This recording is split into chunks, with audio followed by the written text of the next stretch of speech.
आज की कहानी का शीर्षक है मीराबाई चानू। एक भारतीय गरीब लड़की जिसका झूठा चावल एक राष्ट्रपति ने खाया। उस समय उसकी उम्र 10 साल की थी। इम्फाल से 200 किलोमीटर दूर नोंगपोक कांगचिंग गांव में गरीब परिवार में जन्मी और 6 भाई बहनों में सबसे छोटी मीराबाई चानू अपने 4 बड़े भाई के साथ पास की पहाड़ी पर लकड़ी बीनने जाती थी। एक दिन उसका भाई लकड़ी का गट्ठर नहीं उठा पाया, लेकिन मीरा ने उसे आसानी से उठा लिया और वह उसे लगभग 2 किलोमीटर दूर अपने घर तक ले आई। शाम को पड़ोस के घर मीराबाई चानू टीवी देखने गई तो वहां जंगल से उसके गट्ठर लाने की चर्चा चल पड़ी। उसकी माँ बोली, बेटी, आज यदि हमारे पास बैलगाड़ी होती तो तुझे गट्ठर उठाकर न लाना पड़ता। बैलगाड़ी कितने रुपए की आती है माँ? मीराबाई ने पूछा। इतने पैसों की जितने हम कभी जिंदगी भर देख न पाएंगे। मगर क्यों नहीं देख पाएंगे? क्या पैसा कमाया नहीं जा सकता? वही तो तरीका होगा बैलगाड़ी खरीदने के लिए पैसा कमाने का, चानू ने पूछा।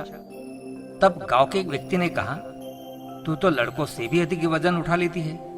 यदि वजन उठाने वाली खिलाड़ी बन जाए तो एक दिन जरूर भारी भारी वजन उठाकर खेल में सोना जीतकर उस मेडल को बेचकर बैलगाड़ी खरीद सकती है। अच्छी बात है, मैं सोना जीतकर उसे बेचकर बैलगाड़ी खरीदूंगी। उसमें आत्मविश्वास था। उसने वजन उठाने वाले खेल के बारे में जानकारी हासिल की, लेकिन उसके गांव में वेट लिफ्टिंग सेंटर नहीं था। इसलिए उसने रोज ट्रेन से 60 किलोमीटर का सफर तय करने की सोची। शुरुआत उन्होंने इम्फाल के खुमन लंपक स्पोर्ट कॉम्प्लेक्स से की। एक दिन उसकी रेल लेट हो गई। रात का समय हो गया।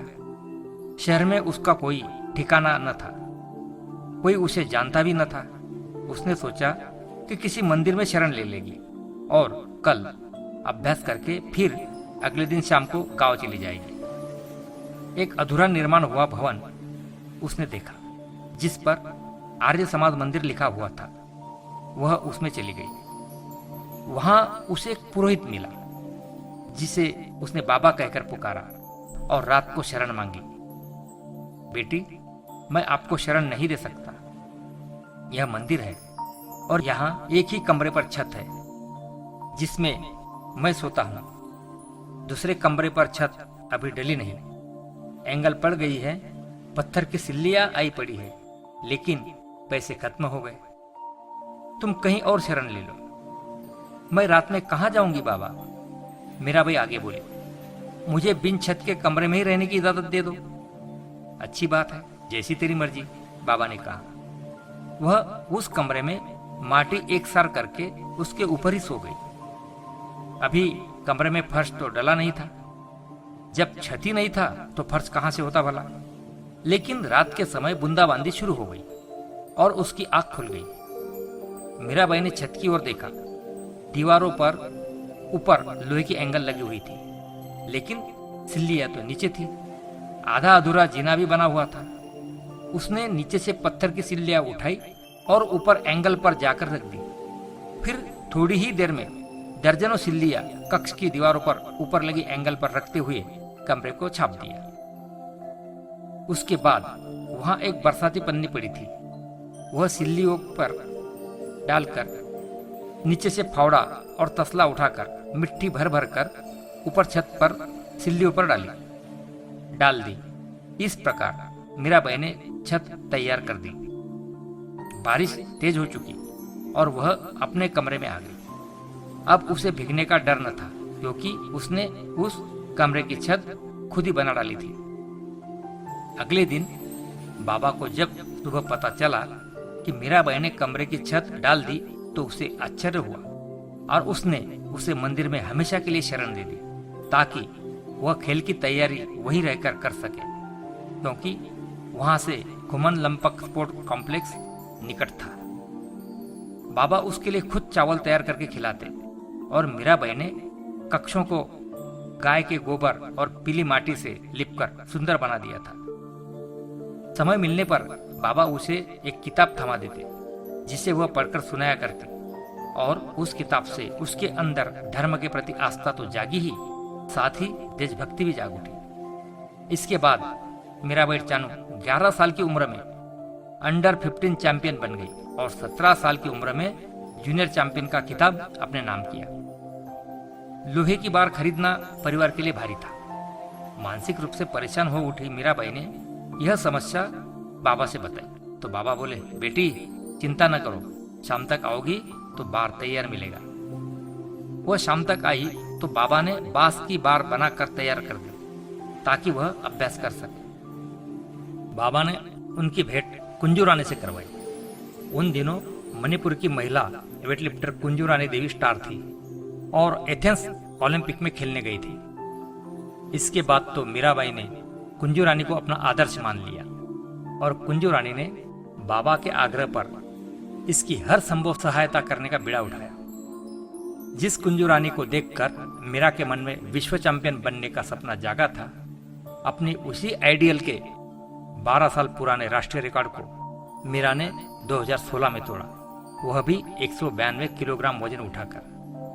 2017 में विश्व भारोत्तोलन विश्व चैंपियनशिप अनाहाइन कैलिफोर्निया संयुक्त राज्य अमेरिका में उसे भाग लेने का अवसर मिला।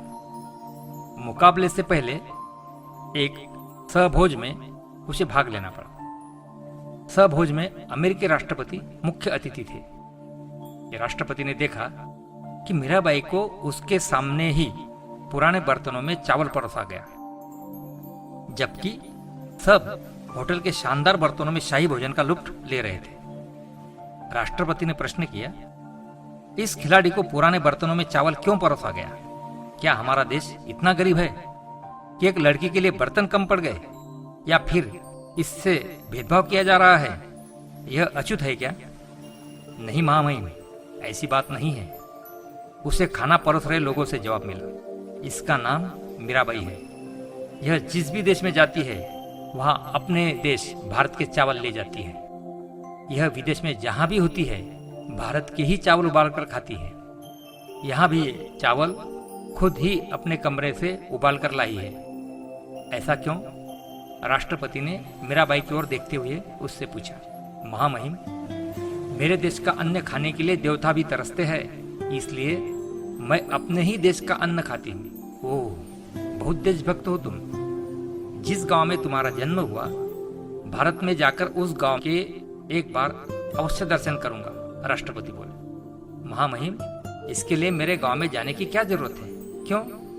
मेरा गांव मेरे साथ है, मैं उसके दर्शन यही करा देती हूँ। अच्छा, कराइए दर्शन, कहते हुए उस मूर्ख लड़की की बात पर हंस पड़े राष्ट्रपति। मीराबाई अपने साथ हैंडबैग लिए हुई थी। उसने उसमें से एक पोटली खोली, फिर उसे पहले खुद माथे से लगाया, फिर राष्ट्रपति की ओर करते हुए बोली, यह रहा मेरा पावन गांव और महान देश। यह क्या है? राष्ट्रपति पोटली देखते हुए बोले, इसमें तो मिट्टी है। हाँ, यह मेरे गांव की पावन मिट्टी है। इसमें मेरे देश के देशभक्तों का लहू मिला हुआ, सरदार भगत सिंह, राम प्रसाद बिस्मिल, चंद्रशेखर आजाद का लहू इस मिट्टी में मिला हुआ है। इसलिए यह मिट्टी नहीं, मेरा संपूर्ण भारत है। ऐसी शिक्षा तुमने किस विश्वविद्यालय से पाई चानू? महामहिम, ऐसी शिक्षा विश्वविद्यालय में नहीं दी जाती। विश्वविद्यालय में तो मैकाले की शिक्षण दी जाती है। ऐसी शिक्षा तो गुरु के चरणों में मिलती है। मुझे आर्य समाज में हवन करने वाले बाबा से यह शिक्षा मिली है। मैं उन्हें सत्यार्थ प्रकाश पढ़कर सुनाती थी, उसी से मुझे देशभक्ति की प्रेरणा मिली। सत्यार्थ प्रकाश? हाँ, सत्यार्थ प्रकाश। चानू ने अपने हैंडबैग से सत्यार्थ प्रकाश की प्रति निकाली और राष्ट्रपति को थमा दी। आप रख लीजिए, मैं हवन करने वाले बाबा से और ले लूंगी।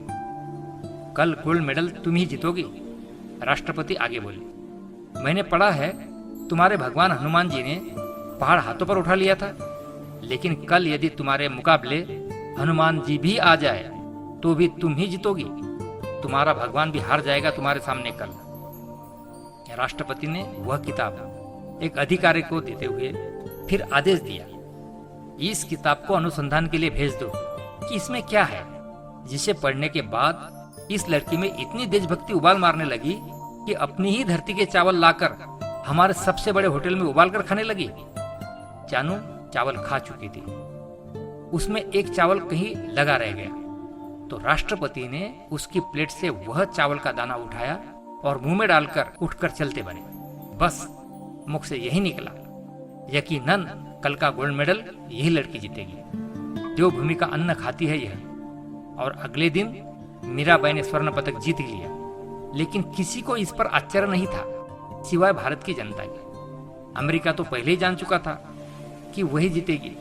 बीबीसी जीतने से पहले ही लीड खबर बना चुका था, जीतते ही बीबीसी पाठकों के सामने था, जबकि भारतीय मीडिया अभी तक लीड खबर आने का इंतजार कर रहे थे। इसके बाद चानू ने 196 किलोग्राम, जिसमें 86 किलोग्राम स्नेच में तथा 110 किलोग्राम क्लीन एंड जर्क का वजन उठाकर भारत को 2018 राष्ट्रमंडल खेलों का पहला स्वर्ण पदक दिलाया। इसके साथ ही उन्होंने 48 किलोग्राम श्रेणी का राष्ट्रमंडल खेलों का रिकॉर्ड भी तोड़ दिया था।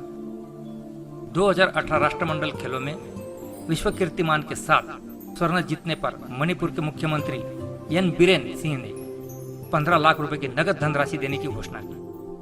2018 में उन्हें भारत सरकार ने पद्मश्री पुरस्कार से सम्मानित किया। यह पुरस्कार मिलने पर मीराबाई ने सबसे पहले अपने घर के लिए एक बैलगाड़ी खरीदी और बाबा के मंदिर को पक्का करने के लिए 1 लाख रुपए उन्हें गुरु दक्षिणा में दिया।